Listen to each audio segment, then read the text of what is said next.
Kita bahas politik dalam negeri sebentar, yang kita awali dengan quote dari Arnold J. Toynbee, seorang sejarawan dunia. Salah satu karyanya yang terkenal adalah mengupas tentang Mahatma Gandhi. Dia mengatakan, tidak ada peradaban maju di dunia yang dibentuk oleh mayoritas. Peradaban dan perubahan itu dibangun oleh minoritas kreatif. Ketika semua orang mengatakan tidak mungkin, minoritas kreatif berkata mungkin. Dan dia menunjukkan dengan ide, data, dan karya. Jadi, apa pesan untuk New Mind? Kita jangan munculkan tokoh menjelang pemilu, tetapi kita bangun banyak tokoh setiap harinya.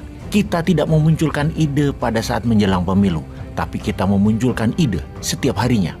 Kita tidak melakukan pencitraan menjelang pemilu, namun kita terus berkarya setiap harinya menyelesaikan masalah bangsa satu persatu. Banyaknya tokoh, banyaknya ide, dan banyaknya karya tadi akan mempercepat minoritas kreatif mengambil jalur kekuasaan. Yang mana untuk membangun kekuatan politik itu, langkahnya ada 3. Pertama, memperkuat diri sendiri. Kedua, memperkuat kelompok. Ketiga, memperkuat jaringan. Kemudian, tindakan segera New Mind adalah 1. New Mind tidak membuat kerumunan atau mengumpulkan massa, tetapi New Mind membangun barisan, membangun kelompok dan jaringan. 2. New Mind menggunakan teknologi dan media sosial yang merupakan salah satu kendaraan politik tercanggih saat ini untuk mengedukasi dan changing mindset. Untuk itu, New Mind Army, silahkan kalian memperbanyak reel, short, IG story, TikTok, dan lain sebagainya dari sosmed Bosman agar langkah pertama dalam membangun kekuatan tercapai. Silahkan memanfaatkan kekuatan sosial media sebagai agen perubahan di tahun 2024. Oktober 2023 itu masih setahun lagi untuk masa kampanye tentang perubahan struktural agar membawa Indonesia ke peradaban baru. Setujukah Anda kalau di tahun 2045 Indonesia menjadi negara top 5 terbesar GDP-nya? Ini adalah sebuah pertanyaan di sebuah forum yang dihadiri 5.000 orang. 4.000 via online, 1.000 di ruangan offline. Minggu lalu di Surabaya. Jawaban saya adalah tidak mungkin Indonesia bisa menjadi negara 5 besar di tahun 2045 kalau mengelola negaranya seperti sekarang ini. Karena untuk menjadi top 5 dunia itu bagaikan ikut kompetisi Liga Champion. Maka di lapangan kita harus melihat siapa pelatihnya, siapa penyerangnya, siapa backnya, siapa gelandangnya, siapa kipernya, dan apa strateginya menghadapi lawan yang pakai formasi 4-3-2-1 yang otoriter, lawan formasi 4-4-2 yang kuat bertahan dan jago menyerang, atau formasi menyerang lawan kita 4-2-4. Untuk itu, semuanya mana dan apa strategi Indonesia? Pemainnya saat ini, ya kalau dilihat, maaf ngomong nih ya kayak Liga Tarkam, Liga Antar Kampung. Itu juga belum tentu menang. Makanya untuk itu di tahun 2024 katanya Indonesia mau ada coach baru, mau main di Liga Champion. Ya kita lihat apa strateginya, lalu kita perhatikan mana pemainnya. Jadi juara nggak nanti Indonesia bisa kebaca dari awal pastinya. Sungguh, kalau kita mau jujur pada diri sendiri, zaman reformasi yang telah 25 tahun berjalan, jalan doang loh ya, nggak lari apalagi terbang. Ada 5 presiden sudah menjalani zaman reformasi.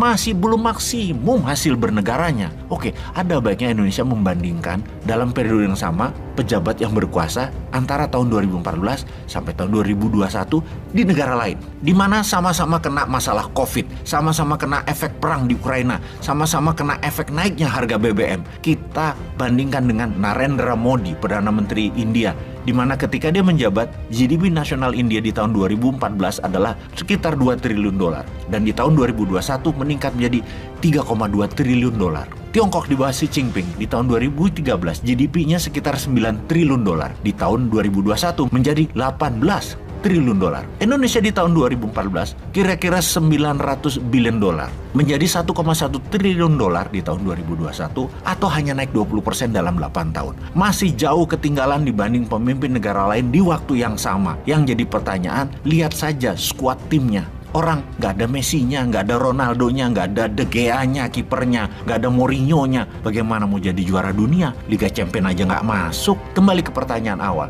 Akankah Indonesia menjadi negara nomor 5 terbesar di dunia di tahun 2045? Maka kita harus berkaca pada posisi kekayaan GDP nasional negara top dunia saat ini. Jadi kalau melihat GDP tahun 2021 negara besar saat ini, pertama Amerika itu nilainya 23 triliun dolar. Tiongkok 18 triliun dolar, Jepang 5 triliun dolar, Jerman 4,5 triliun dolar, Inggris 3,7 triliun dolar, India 3,2 triliun dolar, Indonesia 1,1 triliun dolar. Masuk nomor 15 atau 16 dunia. Di mana di tahun 2045 Tiongkok itu nilainya kira-kira 80 triliun dolar GDP-nya, Amerika sekitar 60 triliun dolar, India 40 triliun dolar. Maka Indonesia paling top, naik jadi 5 triliun dolar. Masih di posisi saat ini juga, masih ranking 15 dunia. Walaupun naik memang dari 1,1 ke 5 triliun, naik bener 400% dalam 22 tahun. Tapi menjadi top 5 yang gak masuk. Indonesia harus tumbuh rata-rata 20% dalam 20 tahun ke depan, stabil. Baru Indonesia bisa jadi negara nomor 1 GDP-nya di tahun 2045 seperti maunya Newmind. Kalau top 5, Indonesia harus tumbuh double digit di atas 10%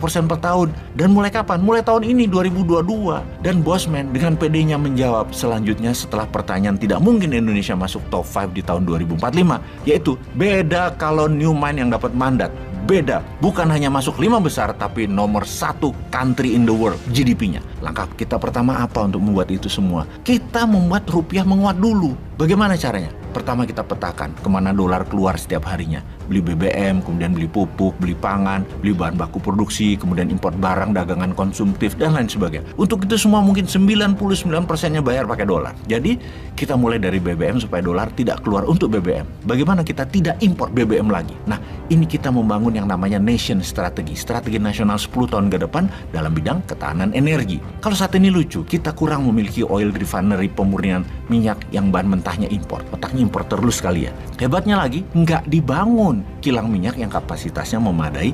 Hingga saat ini kita impor BBM jadi, bukan hanya crude yang kita impor. Kebijakan nasional bahwa Pertamina satu-satunya perusahaan yang boleh jual beli minyak diubah. Semua swasta nasional boleh. Negara tinggal memajaki saja. Saat ini Pertamina lembaga yang sangat tidak efisien. Bandingkan dengan Petronas yang sumber bahan bakunya 1/10 Indonesia atau 10% saja. Profitnya lebih bagus dari Pertamina. Jadi ikutkan swasta nasional membangun ketahanan energi nasional. Jangan dimonopoli Pertamina. Negara itu di atas Pertamina. Kalau sekarang Pertamina adalah negara. Lah kebalik gak tuh? Swasta harusnya boleh punya kilang minyak sendiri, boleh punya refinery sendiri, boleh punya distribusi sendiri. Swasta boleh bangun refinery berbahan baku kondensat, light oil, dan gas alam dikonversikan jadi BBM. Teknologi hydrocracking murah dan bisa skala mini. 10.000 barel per day ada, 5.000 barel per day ada, 1.000 barel per day pun ada. Dan ini bisa at site, di sumur tambang atau di bibir tambang, di mine mouth. Nggak ada biaya distribusi bahan mentah. Dengan mengubah semua kondensat dan gas alam Indonesia, ini bisa mengurangi unsur impor. Mungkin dari 800.000 barel per hari impor, jadi tinggal 200.000 barel per hari importnya. Strategi ini mungkin tidak menghasilkan dolar, tapi strategi ini mereplace, menggantikan impor. Pengaruhnya besar banget dalam fluktuasi mata uang karena mendadak demand beli dolar berkurang. Sekarang kebutuhan dolar malah negara sendiri yang beli.